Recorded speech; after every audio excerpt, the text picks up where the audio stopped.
শুভ সন্ধ্যা। আজকে আমি এই সাবুদানা দিয়ে একটা ডেজার্ট বানাবো। এই যে প্রথমে সাবুদানা 2 ঘন্টা আগে ভিজিয়ে রেখেছিলাম ভালো করে ধুয়ে। তারপরে ওটাকে আমি বসিয়ে দিলাম গ্যাসের উপরে 1 গ্লাস মতো জল দিয়ে জাল হতে, পুরো জাল হবে ততক্ষণে আমি নিয়ে নিলাম 2 কাপ মতো মাখনা। তারপরে নেব 1 কাপ ওটস। এই যে 1 কাপ ওটস নিয়ে নিলাম। এটাকে আমি ওই আগের থেকে দুধ আমি 1 লিটার জাল দিয়ে ঠান্ডা করে রেখেছিলাম, সেখান থেকে 2 হাতা দিয়ে এটা ভিজতে দিলাম, কেন এটাকে পেস্ট করে নেব। এই ভিজতে দিলাম আমি। ততক্ষণে সাবুদানাটা হচ্ছে, বারবার নাড়তে হবে, নাহলে তলায় লেগে যাবে। আমি নিয়ে নিয়েছি আমন্ড কিছু 1 মুঠো, সেটাকে আমি খোসা ছাড়িয়ে নিয়েছি ভিজিয়ে রেখে।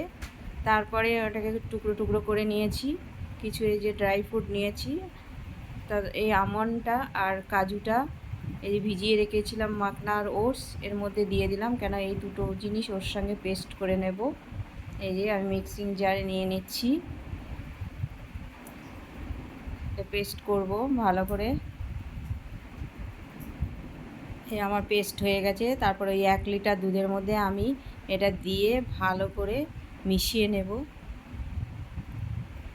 দুধটা আগেই জাল করে ঠান্ডা করে রাখতে হবে। এই যে আমি হাত দিয়ে মিশিয়ে নিচ্ছি তাড়াতাড়ি হবে বলে, এখানে একটু চ্যাটচেটি টাইপের এই পেস্ট হয়েছে, হাত দিয়ে মেশালে তাড়াতাড়ি হবে।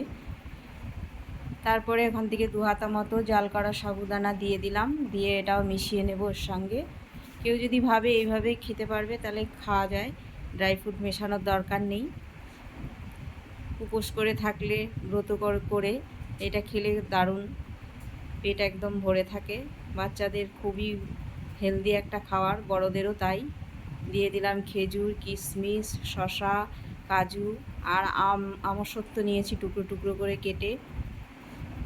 যা থাকবে ঘরে মোটামুটি সব দিয়ে দিলেই হবে পছন্দ মতো। এই যে রেডি হয়ে গেল আমার হেলথ ড্রিঙ্কস বা ডেজার্ট, যাই বলুন না কেন, বাড়িতে বানান। ধন্যবাদ।